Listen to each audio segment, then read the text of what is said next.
am so happy to be here in this moment with Joseph Goldstein, and we're going to have a chat, or I'm going to be an avid listener to Joseph and describing this long-term relationship with Ram Dass. And Joseph, I think I've said this to you before, but in terms of, I met you 1 year after in Bodh Gaya at the retreats with the Goenka. 1 year after you first met Ram Dass, I think, is it not true, at the meditation retreat, or did you meet him before that? No, in 1970. at the retreat at the Burmese Vihara. Yeah, 1970 at the end of the year. Yeah. So, and then Joseph, I met 1 year later as other people started doing courses with Goenka. And what I am most grateful, and I mentioned this to you, I think, some time ago, I'm most grateful for your introduction to me with Munindra invited me over to his room, and we chatted for a while, and he was a very special being. So again, I thank you for that. So maybe just in terms of leading up to that meeting with Ram Dass, maybe a little bit about your own journey that took you to the East. Yeah. I'd been, as an undergraduate, I was studying philosophy at Columbia, and it was just in the time when the Peace Corps was being established. And one of the first trainings that the Peace Corps had was held at Barnard College, which, was at that time the women's part of Columbia. And I think I was a junior then in college. And I just happened to meet some of the then people training to be volunteers. And I got talking to them about the Peace Corps. And at that point, I was really anxious to get out of school and see the world. But I had no idea how to actually go about doing it. So the Peace Corps felt like this fantastic opportunity, to do that. So I actually applied to go to East Africa. I had some romantic notion of climbing Mount Kilimanjaro, and I don't know what was in my mind. I did that, by the way. It's so funny you say that. I went to East Africa and went up Mount Kilimanjaro, half of it anyhow. Well, you did it for me then. Yes, I never did get around to it. But as it turned out, they offered me a place in the group going to Thailand. So I didn't really care, I was just anxious to get out and see the world. So when I finished college, I went into the Peace Corps. I was teaching English in Bangkok, and I started going to some discussion groups at. There was a famous temple at the Marble Temple, which was just down the street from the school where I was teaching. And there were a couple of monks. There was one Indian monk and one British monk who were leading discussion groups for Westerners at the Marble Temple, and so I started going. I was really interested, I'd studied philosophy, and I really didn't know anything about Buddhism at the time, but I was intrigued. But were psychedelics involved in your life at that up to that point? Did you get the glimpse there? It was when I was in Bangkok in the Peace Corps, but I can't remember whether it was after I had first started going to these groups or maybe before. So I'm not, but it was in that time period. So it was kind of parallel development. Yeah, that's right. Perfect. And so at a certain point, one of the monks, just suggested I start meditating, and it was very radical for me. Nobody I knew was meditating. It was exotic. Being in the Far East, meditating, Buddhism, it was all completely new. And but it was even the very first time. I think we've talked about this before. It was revelatory in the sense of learning that there was a methodology for looking into the mind and understanding of the mind. And before that, of course, I had been curious, but I had no idea that there was actually a way to do it. And so even the first 5 minutes, it was really quite extraordinary to just connect with that possibility. And then I finished my Peace Corps training, Peace Corps, time, teaching English. And at the very end of that time, I had a really quite transforming experience while still in Bangkok. Somebody was reading a Tibetan text, kind of a very powerful Dzogchen teaching. And something happened as I was listening. There was a real opening, to a whole different level of understanding. It was radically transformative. It was one of those moments. And after that, I realized that I wanted to pursue it somehow, but I really didn't know what to do. It was just at the end of my Peace Corps stay, so I was about to, return to the States. And I realized both then and then, especially when I came back to the States and just living at home for a while, that if I wanted to proceed, I needed a teacher.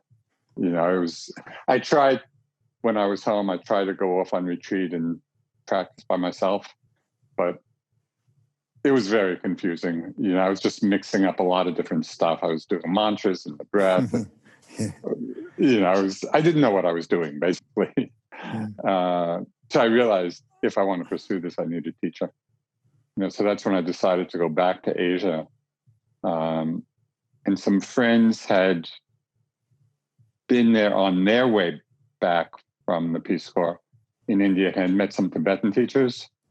So I thought, I'll stop in India, thinking I would probably go back to Thailand. But I stopped in India, went around to a whole bunch of different ashrams looking for a teacher, but ended up in Bodh Gaya, where I met Munindraji, my first teacher. And he said something that was so straightforward and so simple, it just completely hooked me. He said, if you want to understand your mind, sit down and observe it.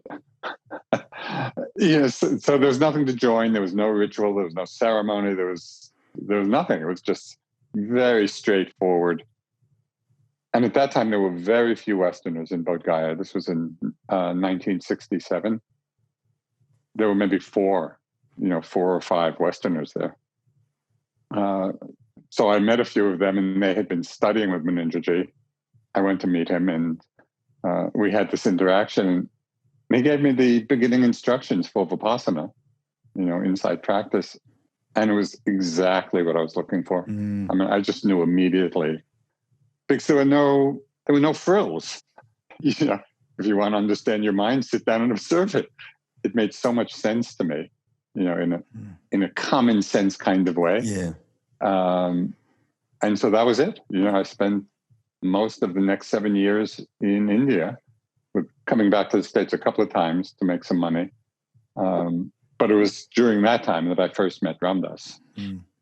Yeah, talk about that particular retreat where a bunch of our friends who were there, who are friends to this day. Yeah, so I have already been in Bodh Gaya practicing quite intensively for a few years already. So I was really quite deep into my practice and loving it. I just loved being in India, loved the whole situation in Bodh Gaya. Were you living in the Vihara, or did you? I was. You were? No, I was living right in the Vihara. Munindra at times was living in the Vihara, and at other times he was living in another room for quite a while at the Gandhi ashram in Bodh Gaya. So I would go see him there. I had not heard of Ram Dass at all. Nothing. Nothing. I didn't even hear his name. So we get word that Ram Dass is coming with all these people. I had no idea who it was or what it was all about. I was just into my practice. And then all of a sudden, Ram Dass and 100 friends descend on the Burmese Vihara to my nice, quiet refuge. Yeah. So it was quite a change from this really quiet time to all of a sudden this big scene. Yeah. And Ram Dass and I connected quite early, when he came. We had a really nice connection. At one point, to accommodate all of the people who came, to sit with Goenka, they had built a lot of these little brick huts, very small, like 6 feet by 7 feet, and they also converted this old buffalo shed into 3 separate rooms. And that first year, so I was on the end room. They put Ram Dass in the middle room, and then somebody else on the other side. But as you might imagine, Ram Dass had a steady stream of his friends and disciples and coming to speak with him during the day.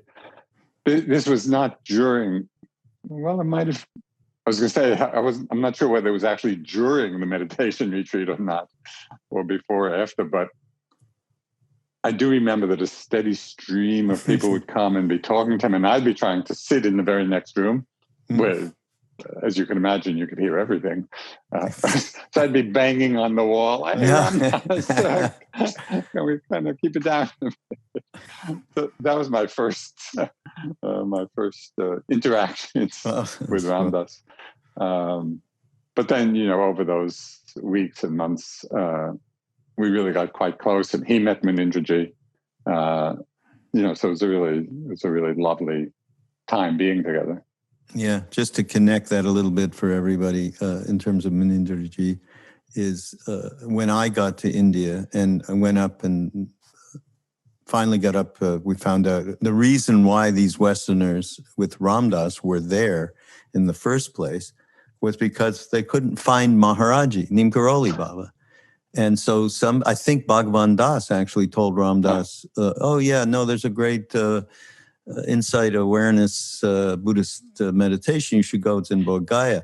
And so that's how that happened. So, but then after Ram Dass met Munindraji, he invited him to teach meditation to himself and a few other of his students in the Himalayas, in a place called Kosani.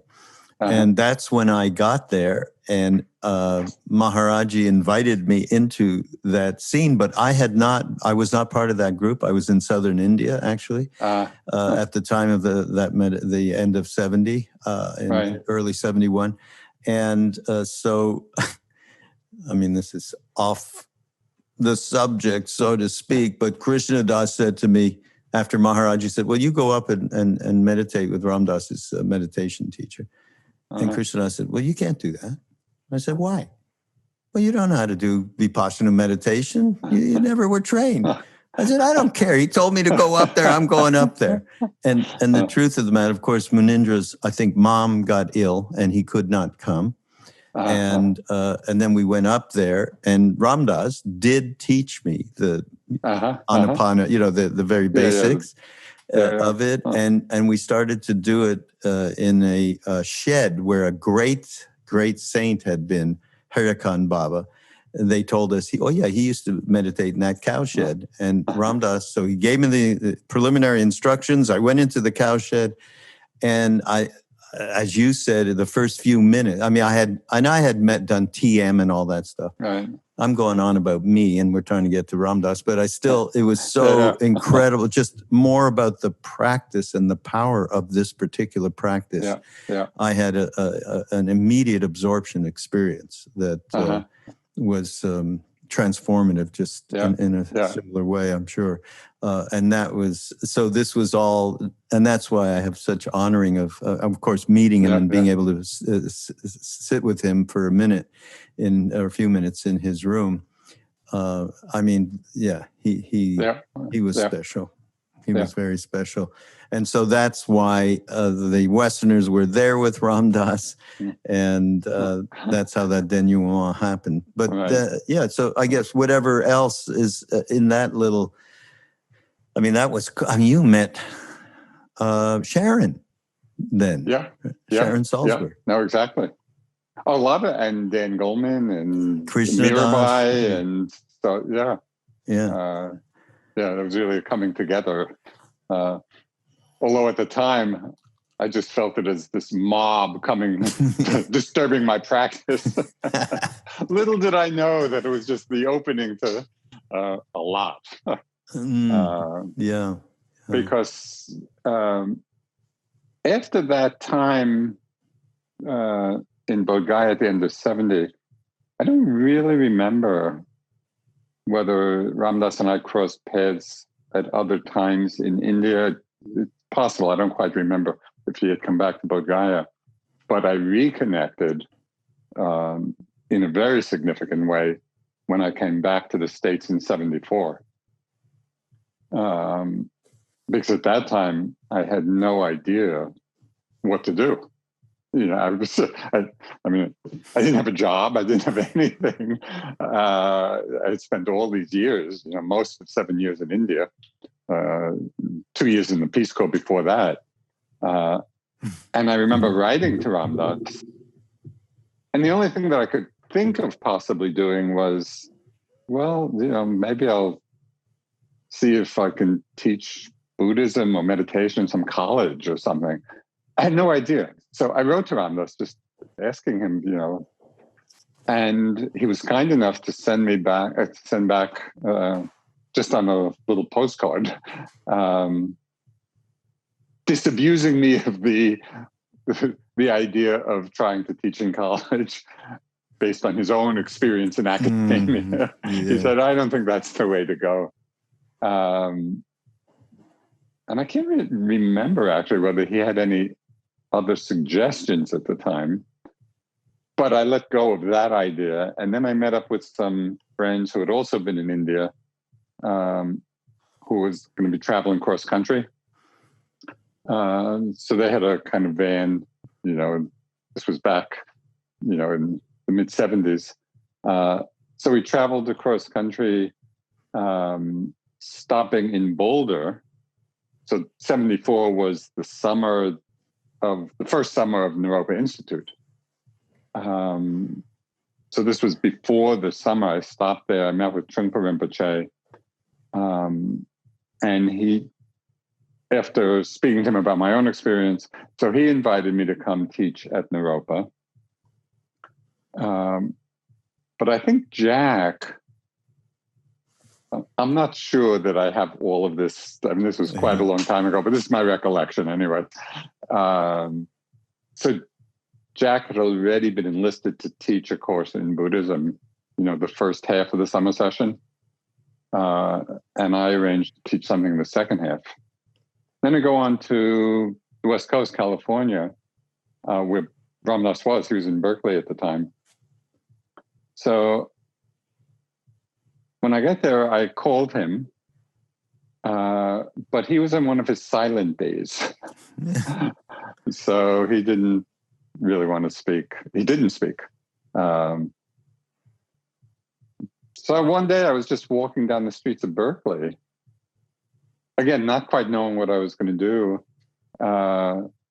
And here's where it gets a little strange. So I need to go to the bathroom. And I go into a restaurant and say, can I use, you know, the restroom? Oh, sorry, it's only for customers. And so coming from India, what? Yeah. You know, but I didn't want to go on the street. You know? Like India. Yeah. So I go to, you know, walk down the street, go to a second restaurant, same thing. Yeah, and so meanwhile, you know, it's getting a little more urgent. I go into a third restaurant, there's Ramdas. Oh. I mean, it's like I was being led. Yeah. So even though he was trying to avoid me on his silent day, I showed up anyway. That's so great. So I met him in the restaurant. We started talking. And he invited me then to teach Vipassana as part of the big course he was teaching at Naropa on the Bhagavad Gita. So it was going to be the meditation section of that course. And were you there? Were you at Naropa that summer? No, I wasn't there either. I missed those two big events. Yeah. But we have all of it on film, by the way. all of it, Yeah. and Actually, including I've seen you've some seen of some of the black and white. Yeah, Yeah. it's quite great. Yeah. So it was quite amazing. It was that first summer. It was almost like a Buddhist Woodstock, or not only Buddhist, because Ram Dass was teaching on the Bhagavad Gita and Trungpa was teaching about Buddhism. These big classes, there were probably a couple of thousand people there. And so I was teaching the meditation, in maybe six groups a day. I was working quite hard, but I was young, which made it possible. And that was the beginning. Actually, it was from those sessions at Naropa, teaching in Ram Dass's class, that just seeded the interest in Vipassana among people all around the country, and so then Jack and I started getting invitations to teach retreats from people who had been there in those classes. So in a way, Ram Dass really, he was the doorway to our whole teaching career. It was really a very, very important conjunction of circumstances. What did you, in terms of the first meeting you had with him, and then maybe going into like the restaurant that you just described, you had gotten to know him and there was obviously a rapport, but what did you get from him in terms of the deeper part of who this human was? Well,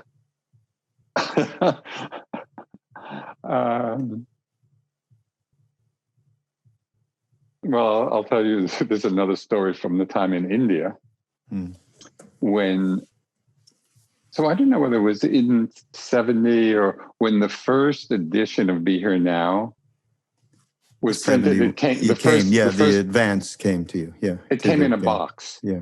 The initial, it wasn't in book form. It was it was from Bindu to Ojas. Yeah. That collection called. So we were there together at that time, and he had received, the first printing of this. And I read Be Here Now, and in that first version. And I was kind of really into my classical Buddhist thing. So I read this and I went up to Ram Dass and I said, Ram Dass, this is really confused. Because there's, he just brought in a lot of different, everything was in there, everything. Mixed up together. And of course, it went on to sell 2 million copies and transform the spiritual scene in America. Other than that, But other than that, Ram Dass is a little confused. So those were my first conversations with him, about that. But kind of over the years, we had, a long, long relationship in many different contexts. And I really came to appreciate, of course, the depth of his own commitment, and spiritual path.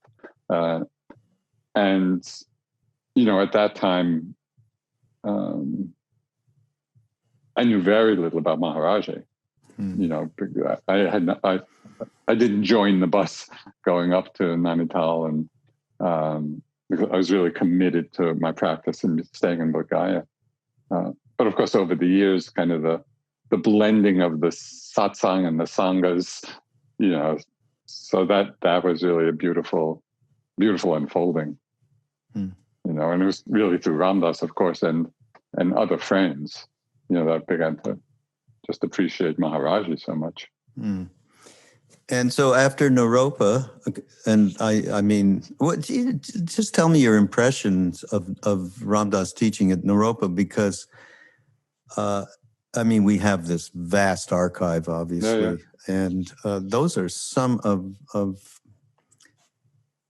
great work, I thought, and I've given it to people, and they've there's like 16 hours of edited, or not hour, more than that, and people really, really connect. The way that he did that was less confused, by the way. I thought. No, it was because he was actually teaching the Bhagavad Gita. Yeah, exactly. And so there was a kind of structured, coherent teaching that he was offering. It was beautiful. It was really beautiful. Yeah. So those. Well, I thought the way that he brought in both, he blended the Hindu Buddhist thing in that period of time and over those teachings, that to me foretold what he was to do for the rest of his career teaching. Yeah. I mean, it was interesting because, of course, he had that contact in India with Munindraji and Goenkaji, and then teaching in Naropa, the contact with Trungpa Rinpoche. So it became the field for kind of the blending, of the two and seeing how they support each other. In fact, for me, even before I went to Thailand in the Peace Corps, while I was still in college, I had been taking a course in Eastern philosophy. So I was like a sophomore in college. I didn't know anything. I had no background at all in any of this. And we were reading the Bhagavad Gita. And there was one line, even at that, early age, and knowing so little about Eastern philosophy, one line really stuck with me. It was amazing now, in looking back, what a seed it was. So there's one line in it that says, which is actually a theme of the whole text, to act without attachment to the fruit of the action. Act without attachment to the results. And somehow, even at that early time, it resonated so deeply within me. So even from then, there was a kind of interweaving, of the teachings. Yeah, absolutely. So after Naropa, what was the next kind of? Well, Ramdas actually sat one or two retreats that Jack and I and Sharon taught. One here in Great Barrington, Mass. That's right. That's the one I remember. I don't know whether he sat another one as well with us. So that was beautiful. So he was just. Yeah, just to say, I remember, and he said it in public, he said it many times, that he always referred to you as his meditation teacher. Always. And it started at and I guess that's what, late 70s or something like that, right? Yeah, about probably 75 or so. And then when we started IMS, we opened IMS in 76. And in the first few years, I can't remember exactly when, but Ramdas actually came and lived for a while at IMS. And he was giving some teachings here at IMS. So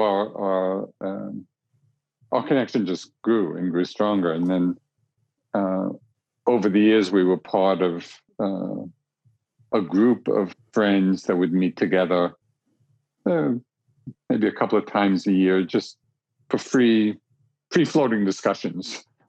So there was that ongoing connection. Yeah. And just what's your take sort of on his, because you've seen him evolve over many, many years, from the point at which you met him in India, through the Naropa, through him attending some of the meditation retreats, and now living with you, which would be late 70s, early 80s, I would say, something like that. Yeah, what's your take on his involvement as not just as a spiritual teacher, but I mean, to me, to all of us, the most important thing is not becoming, I think, what does Jack say this, a great meditator. It's, it's becoming a kinder person and so on. Yeah, what's your take on his personal involvement as well as teacher, for that matter? Well,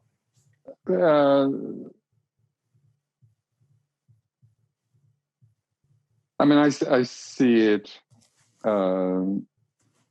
certain big stages, of evolution.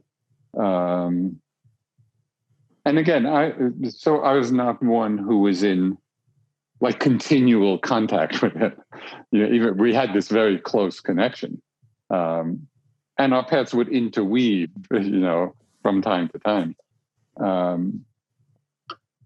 So after those early years, when he was at IMS, and it was really inspiring to just see kind of the work he engaged with, working with prisoners, working with the dying, just kind of that social engagement in a really powerful way. He was right there in the trenches with it. And so that was really beautiful just to see that. It's like Jack and Sharon and I really,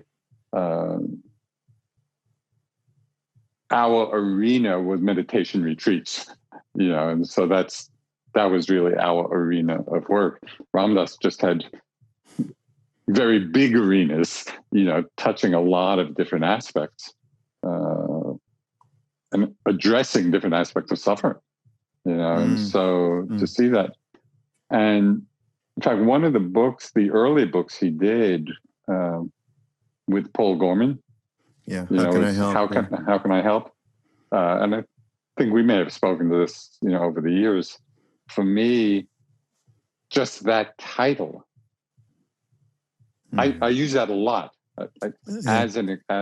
as a expression of compassionate action, because it's so down to earth. It's not highfalutin, whatever. It's how can I help? So I love it, as a way of awakening that possibility in myself and others. So it's almost, for me, it's almost become like a mantra of compassion. Instead of Om Mani Padme Hum, how can I help?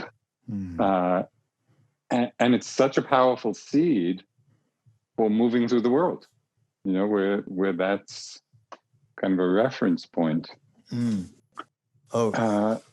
Yeah. So all of that was really inspiring. And then this is, jumping over many years, but as we all know, kind of the immense impact of the stroke, of just physically and his ability in terms of speech. It took a long time. Just after the stroke was very limited. When we go to visit him, it was really a huge struggle to speak. But it's just totally amazing to me, and it took, as it took a while, but to see the effect of the stroke on his persona, it's like whatever edges there were in his personality, and of course we all have edges, so he could be judgmental, and I could see him, and it's kind of interesting in the Buddhist framework in terms of personality template. So just as a quick review, there's the greedy type and the aversive type and the deluded type, predominantly. But each one of those has a positive side. So the positive side of the aversive side, which I think was Ram Dass's, I think that was his personality, how he fit into this schema. But the positive side of it is great discernment. Because really? it people with that quality of mind, they can see clearly what's right, what's wrong. And on the less developed side, it becomes judgmental. But on the more developed side, it's just discernment. It's the wisdom side. And so to see that evolve over the years, of it going from the more aversive, judgmental personality expression to discernment, and then, as we all know, in the years after his stroke, that whole side of him seemed to fall away, and what was left was just an incredibly loving spirit housed in a body that was in such suffering. So it was extraordinary. I just feel it was an extraordinary evolution, over all those years, culminating in just the most beautiful expression, of understanding. So it was quite an evolutionary journey, as it is really for all of us. But with Ramdas, it was quite dramatic. Yeah, stark technical. Both. Yeah. Oh boy, yeah. I mean, we all said, the way you've put it so eloquently, we might have said, or we do say, I know Krishnadas and I talk about it, before the stroke, Ramdas was pointing to who he might become after he became it. Yeah. And which is kind of basically what you're saying. Yeah. I think, though, what you said before in terms of his manifestation related to his teaching around compassionate action. I'm struck by that. I don't know if you have any other anecdotes around that, but that is just so apt in terms of his influence. Oh, yeah. More Huge. than anything else. Yeah.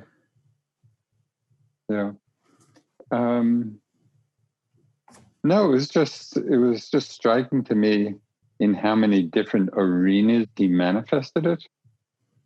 And I mean, some in terms of whole fields of activity, like with prisoners or with death and dying work, but also have seen him over and over again responding to endless streams of people, each with their own individual stories and problems and suffering, and he was just quite amazing in his capacity, to hold that and relate to it for hours and hours and hours, at a time. But he really had that heart connection with people that was quite amazing. Yeah, and his impulse to be present with people was extremely strong, no matter what he might have been going through or not up to it. Sort of, we all have an excuse for not paying attention to one another. Yeah. And I mean, that was the first thing when I first met him in person. That was the first thing. Oh my God, someone's totally paying attention here to me. Exactly. Yeah. And that was such a huge thing, and engendered such trust. And I mean, so we talk about compassion action. I think we also have to talk about trust, how the way in which people so easily were just trusted what he was about, what he said. And that didn't mean that he was always right on, but he was honest. Is. Right. Well, we didn't. We met somebody who was right on. Well, and they're rare. Yeah, they're rare.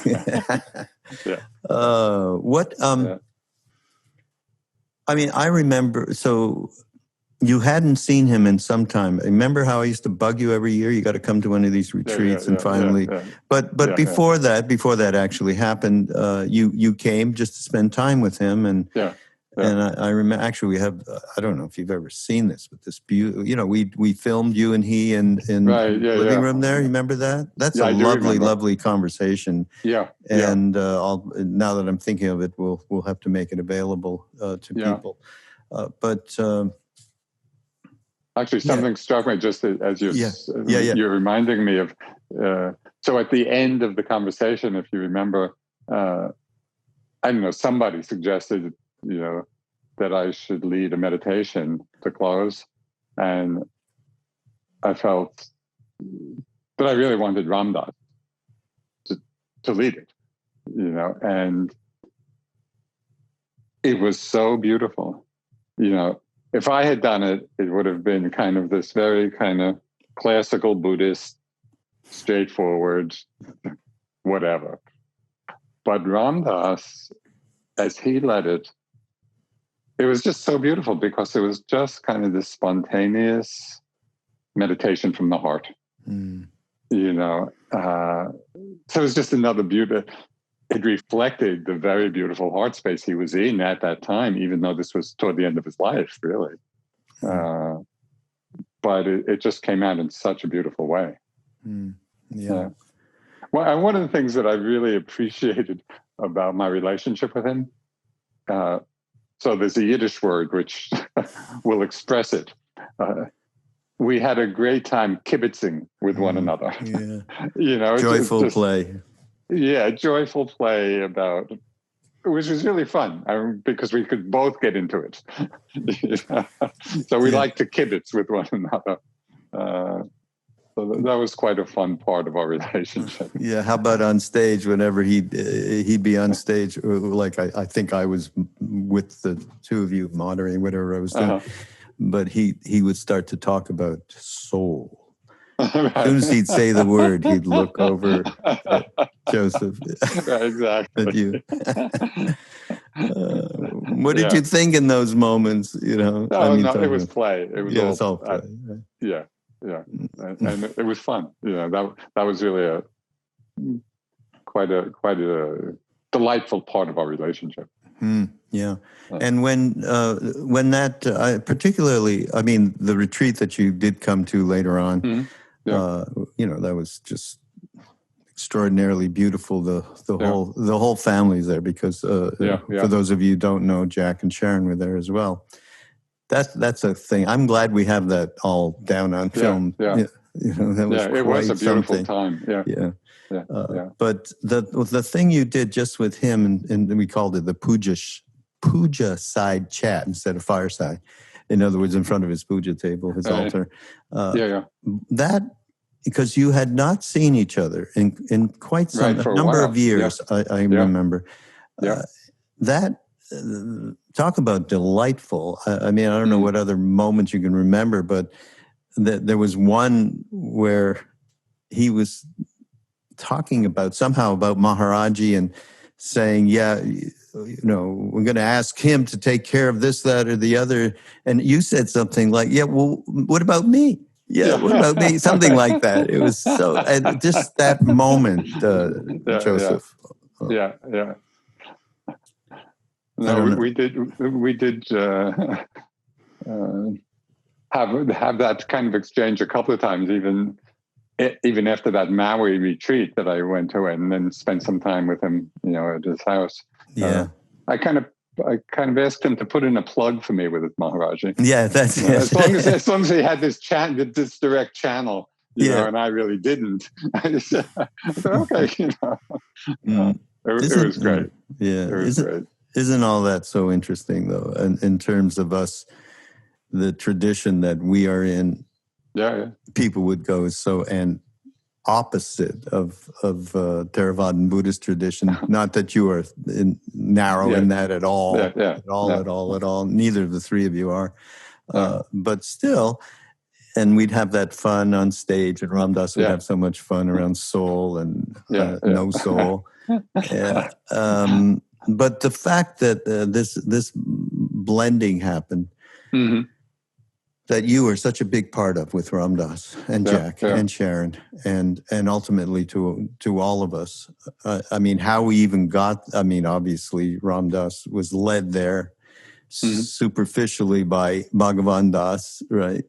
But even after that, I mean, it's like someone said, Maharaji sent all these people to do Vipassana courses. Well, he didn't send anybody. You know what he did? He looked at me once and went, are you going, in English, he'd say in Hindi, to course, Jada? You're going to the course? And I go, the course? course, Ram Dass. So we would go to the course. A lot of us, though, over the years. Yeah. And so that got really integrated into part of our practice for many, many people. A good percentage actually went, and there wasn't that many Westerners over those years. There was a couple of hundred who were actually, with Nimkaroli Baba at the time. But the way in which it blended together, and which leads to me, the most important thing that I'd love for you to comment in relation to Ram Dass, the last number of years where he started talking and teaching loving awareness. Mm-hmm. And when that first, now it's because I know Jack is using it and Sharon, they're using it in their teaching, actually. Right. Not that they're not using loving kind metta, of course.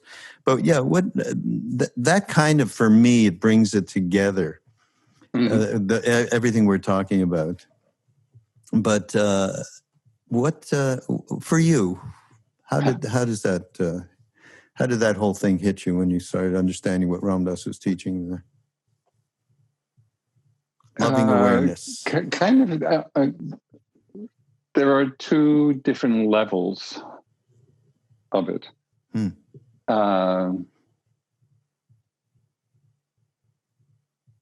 So one level is the understanding that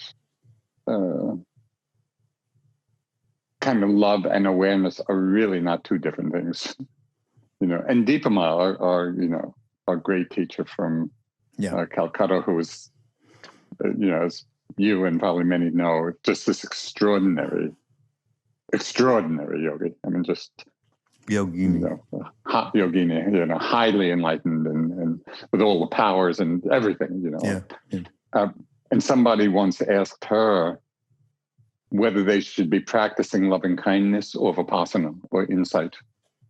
And her reply was, to her, there's no difference. She said, when you're practicing mindfulness, aren't you also loving? And when you're loving, aren't you also being mindful? So for her, it was just the same thing. So on one level, that phrase really encapsulates the union of the two. On another level, this is kind of my explicitly Buddhist side, and although it probably has parallels, across traditions. But what I think is the piece that sometimes may be overlooked in that teaching of loving awareness is the importance of emphasizing the importance of not being identified with it. Because unless that's emphasized, it could become a holdout of self. Kind of the last, even if it's not articulated in the mind, but conceptually, but there could be this sense of, yes, I am this loving awareness. So I see that as there's just a caution there. And I think it's important to bring into it kind of that aspect of, yes, that is the beautiful union of those two aspects. And also the essential importance of not being identified with, not creating a sense of self in that. Yeah. So that's the piece that I also like to bring in, to that description. I'll tell you a story. This is so interesting. So it was at a Maui retreat. It was myself and Ram Dass and Krishna Das, and Ram Dass was starting to talk about I am loving awareness. And I don't know why he looked at Krishna Das or something, and who was just kind of sitting there, Krishna Das can be. And Ram Dass says, huh? What? And Krishna said, I don't know. I only know Ram Ram, he says. And Ram Dass is like, after all these years, you suddenly, something like that. And he said, yeah, well, what's catching me is the I am. Right. He actually just said, he said what you just said. Right. And then Ram Dass said, right, okay, loving awareness, awareness, I am gone. And so talking about you're tuned in. So he would have appreciated it, and he did appreciate it.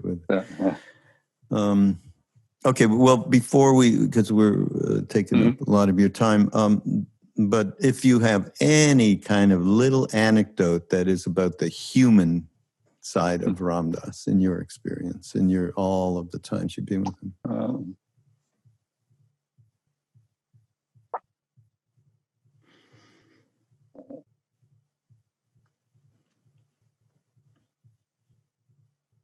Just trying to scan back over a lifetime. I saw that. The computer was... I'm trying to think. I mean, a lot of the particular incidents we've already mentioned.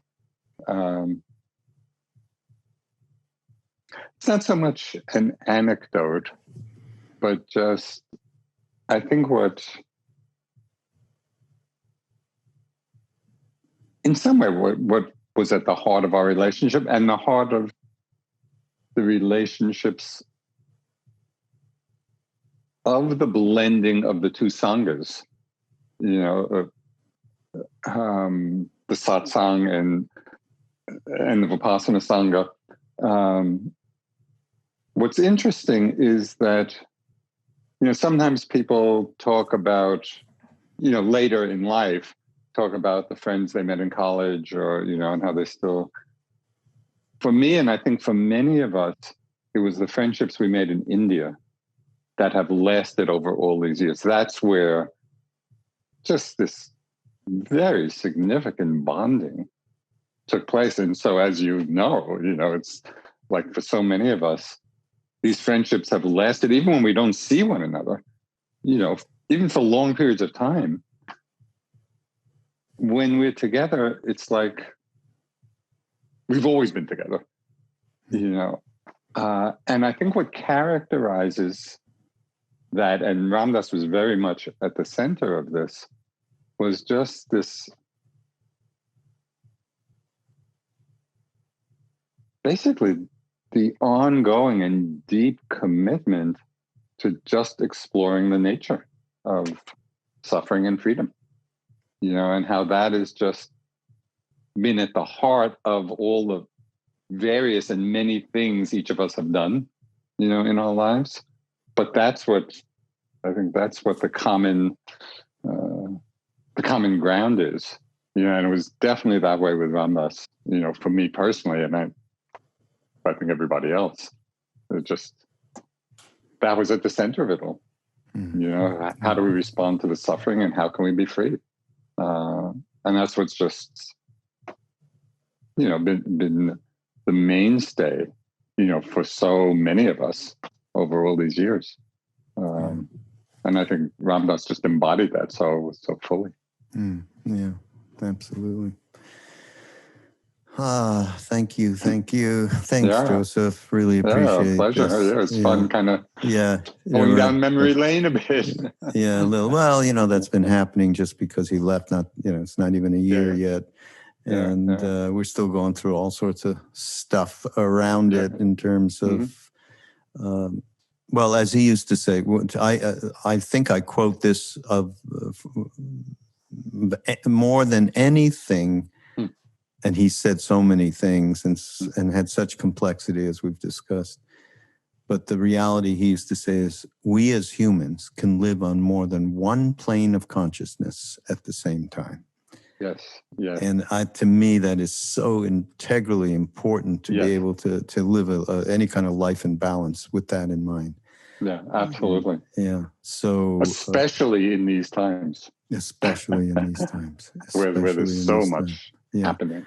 But for me, in relation to Ram Dass, being day to day with him for so long, and then suddenly, poof, and so much is involved with work and love and satsang, and there's so many.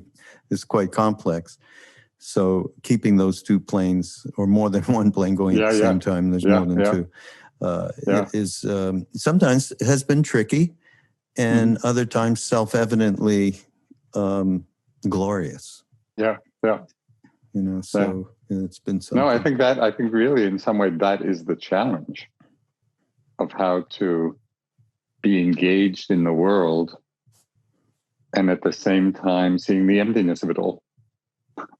And so the blending of those two, that they can't be separated. And so that I think that's kind of the beauty of our practice. And Ram Dass's commitment to compassion in action is that's a banner that we can all absolutely hold. Well, thank you again. Thanks, Joseph. And you're very welcome. It's fun. Well, we needed. My son, earlier this year, we did a podcast with my son Noah. And that was such a turning point for him. So, and it's a little injection. Joseph injection from time to time is a very good thing. Yes. Thank you. Great. Thank you.